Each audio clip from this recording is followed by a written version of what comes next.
Wow Wow Wubbzy was an American animated television series that aired on Nick Jr. for 52 episodes. The series was created by Bob Boyle and originated as a comic titled The Tale of Flopsy, Mopsy, and Ted, a story inspired by the creations of Boyle's niece. The Tale of Flopsy, Mopsy, and Ted remained unpublished, but was reworked and picked up as Wow Wow Wubbzy and began development in 2005. While only having 2 seasons produced, Wow Wow Wubbzy would remain on the air from August 2006, with reruns continuing through 2014. I vividly remember Wow Wow Wubbzy's initial debut. I was 5 years old, just entering kindergarten, and I remember enjoying it. While I can't say it was my favorite childhood show growing up, I don't even think I'd put it in the top 10, I still remember watching it quite a bit and liking what I saw. However, I have not really seen or thought about Wow Wow Wubbzy in a very long time. I usually like to revisit shows that I watched when I was little, but for some reason I just never really went back to rewatch Wow Wow Wubbzy. If I were to guess, I'd probably say it's been about a minimum of 15 years since I've seen this show. When I looked into Wow Wow Wubbzy, I was surprised to see the mixed reviews that this show got at the time. This intrigued me, and I thought it'd be fun to do a video of looking back at this show from an adult lens, both from a nostalgia standpoint and a curiosity standpoint. So without further ado, let's talk about Wow Wow Wubbzy. Wow Wow Wubbzy stars who else? Wubbzy, an animal of some kind who lives in a tree and has a long tail that he uses to jump around and get places. Wikipedia describes Wubbzy as a gerbil-like creature, which is a conclusion that I would not have been able to come to by myself. Wubbzy is a cute, childish main character that is meant for the kids in the audience to relate to. He's playful, optimistic, and loves to make friends, but he can also be impulsive and make bad decisions from time to time, similar to most children. I remember as a kid getting into a heated argument with a friend of mine about whether or not Wubbzy was a boy or a girl. My friend swore up and down that Wubbzy was a girl, but I knew that he was a boy, or at least had he/him pronouns. I mean, it's literally in the theme song. Wubbzy lives in a tree and he likes to play. I remember this argument getting so heated. One of our moms had to pull us apart and basically tell us that it didn't matter, even though it did matter to me at the time. The show also stars his 2 friends, Widget and Walden, and they are kind of meant to be the older voices of reason for Wubbzy. Widget is a pink rabbit with a southern accent, and she's handy, and she's always inventing things that end in the number 3000. Introducing the Wow Wow Wonder Hat 3000. As a kid, she kind of reminded me of Fix-It Felix because they're both southern and they can fix things.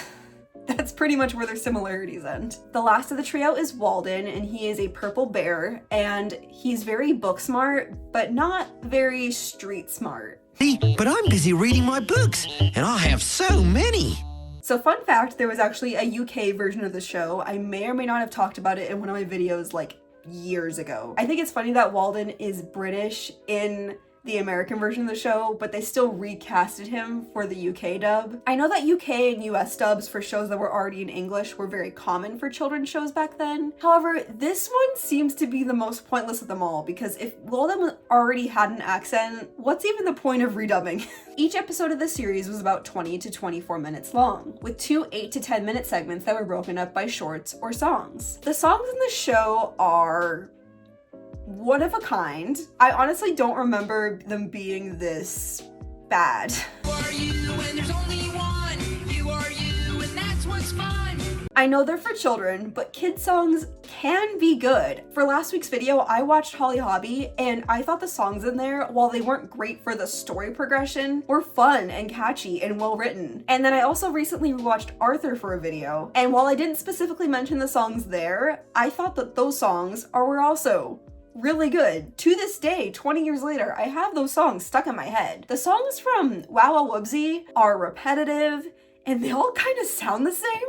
Pet party, yeah, yeah. Pet party, yeah, yeah. Aside from one song, which we will talk about later. However, before we get there, I want to talk about the first episode of the series, because I think it does a really good job of setting the stage as to what kind of show Wow Wow Wubbzy was. The first season of Wow Wow Wubbzy aired in 2006 with the episode Tale of Tales. Wubbzy invites 2 kids on the swings to play with him, only for them to point out his kooky tail. No, I did not come up with that word by myself. That is the word that they use. Your tail is kooky. There's something really comedic to me about teaching children in the 2000s the word kooky. To me, the word kooky just sounds so 60s and 70s. It's just such a weird and obscure word to teach kids, but I think it's really funny. These kids just can't seem to get past the fact that Wubbzy has a really long bouncy tail, which leads him to try to hide it. When that doesn't work, he reaches out to his friend Widget, who is making a robotic chicken thing. He straight up asks Widget to fix his tail for him, and without batting an eye, Widget's like, yeah, I can fix it for you. You've got lots of tools. Can you fix my tail for me? Oh, no problemo, little buddy. I can fix anything. She doesn't even ask him why he wants it fixed or why he's feeling insecure about it. She's just like, yeah, your tail is a problem, but I can fix it for you. So she creates a machine to replace Wubbzy's tail, which of course doesn't work. So the two of them reach out to Walden. The Whoopster here, he's got a bit of a problem. Oh, yes.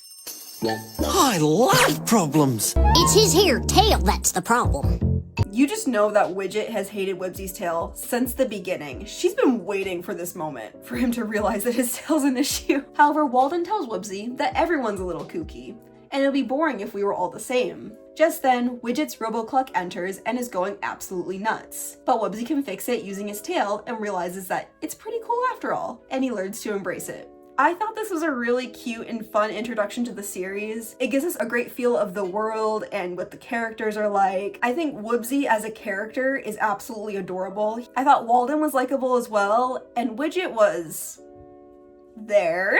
She's certainly distinct. Also, I know that I said I didn't like the songs in this series. That does not go for the soundtrack. I think the soundtrack is so uniquely Wow Wow Wubbzy. I love how each character has their own kind of theme with unique instruments and sounds, but it still all sounds cohesive and like it's part of the same show. Speaking of unique, I actually do really like these character designs. They're so simplistically adorable, if that makes sense. I know that some people probably don't like how these characters look because they are weird looking, but I think that adds to their charm. I think it's so uniquely Wow Wow Wubbzy. They almost look like baby toys. And I mean that in the best way possible. The colors as well are very calming, but still bright and engaging. I thought, again, overall, the show has a very nice look and feel to it. If I were to complain about one thing, I would say that the backgrounds are a little dull, especially in the scenes where the characters are outside. There really isn't a whole lot going on. It's almost too simple. But other than that, I think it's cute. Season 2 of Wow Wow Wubbzy aired in 2008. And introduced a brand new character, Daisy. Her introduction episode starts with her growing her flower house and moving next door to Wubbzy. Wubbzy introduces himself and brings over some gifts, and Daisy invites him over to play, much to Wubbzy's excitement. However, Daisy and Wubbzy have different ideas of fun. The two of them finally agree on a game of hide and seek, or as they put it, hide and seekity seek, and while looking for a place to hide, Wubbzy gets invited to play his favorite game, Kickity Kickball. I absolutely love the stupid little names they have for things in the show. Wubbzy can't resist and abandons Daisy while she counts. Daisy finds him, and of course, this hurts her feelings. When Wubbzy goes to apologize, they find out that they both love hopscotch and Kickity Kickball, and become friends. I remember liking Daisy as a kid. However, based on the episodes that I rewatched, I honestly think she's the least interesting main character of the show. She really doesn't have a whole lot to her character besides being girly and loving flowers, which there's nothing wrong with that. I think it's nice to have a girly character on the show. She doesn't really have any flaws or things that make her interesting. On the other hand, I do think it's nice that Wubbzy has a playmate who's kind of childlike, similar to him. While Widget and Walden are there, they are definitely more adult-like than Wubbzy. The season 1 episode, The Grass is Always Platter, is a prime example of this. Wubbzy, Widget, and Walden are all kind of bored of their daily life in Wuzzleburg where they live, so they all visit a town called Plaidville, where everything there is plaid. And Wubbzy is super excited when he comes across a plaid toy store, but Walden is excited to read plaid books, and Widget is excited to pick up plaid tools. I really wonder what their form of currency is here. They just kind of go to stores and pick things out, but they don't really buy them. I don't know if things like cost money or how you get money, but clearly it's not an issue for these three. Plaidville looks so boring. And even as a kid, I thought this. Why would they want to go from a place as bright and as colorful as Wuzzleburg to a place where most things are brown and muted? It looks like the house of a sad beige mom. Of course, the three of them realize that their hometown isn't boring after all, and they all return home. I'm from Spotsville myself. Spotsville? Sure, we've got spotted houses, spotted stop signs, spotted cereal bowls, spotted fire trucks. We even have spotted dogs. Do you want to come along with me? No thanks.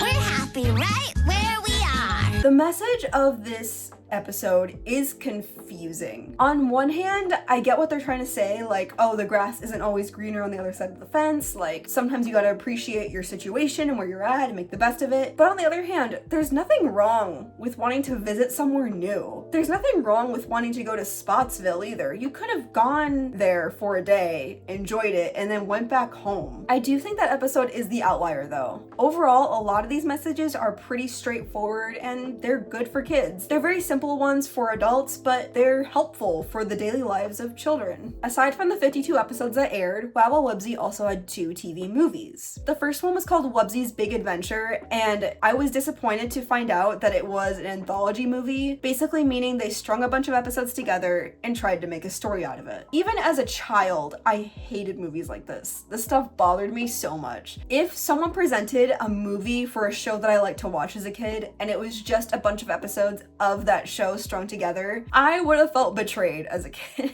However, the second TV movie is one that I do remember watching as a kid, and it's called Wub Idol and aired in 2009. The movie surrounds the gang meeting their favorite music group, the Wub Girls. The members consisted of Shine, Sparkle, and Shimmer, which, fun fact, Shine is played by guest star Beyonce. This is probably one of the weirdest guest star appearances that Nick Jr. ever had, aside from that episode of Backyardigans where they had Alicia Keys on it for no reason. The reason why I wanted to talk about this episode though is because of the song that the Wub Girls sing. Sing a song, sing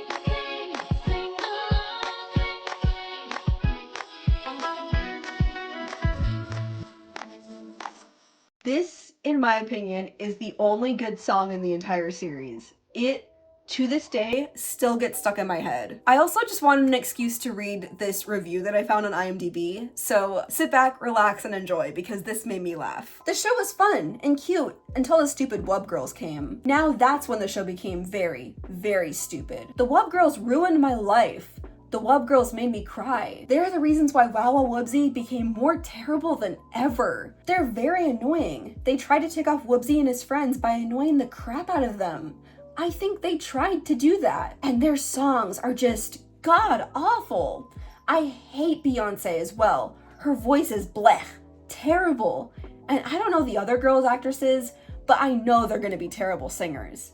I was gonna give this a 7 out of 10, but ever since the Wub Girls came, a 3 out of 10 would be generous to give this show. I really want to talk about the Wow Wow Wubbzy Flash games. I honestly think these are some of the best video games ever made for toddlers. If it wasn't for these games, I probably would have forgotten about this show altogether.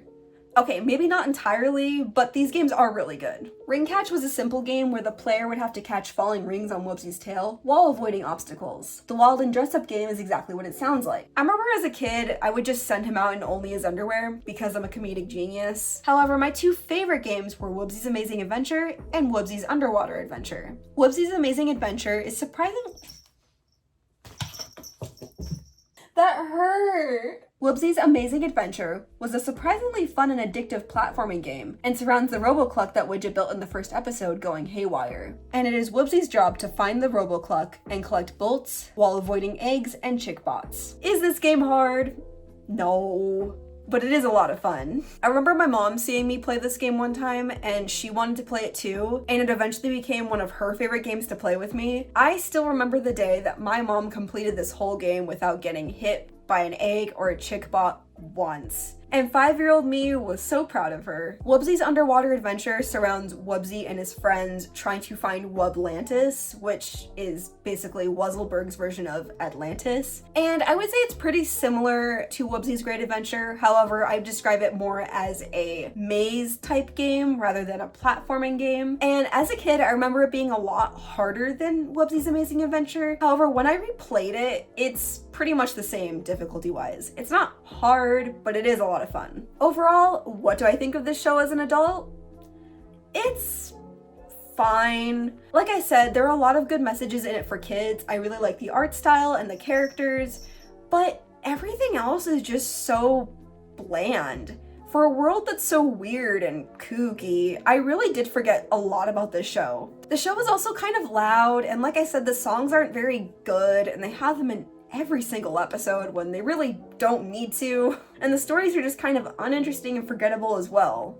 Is this show bad for kids? Not really, but would I put it on for them if I had kids? Probably not.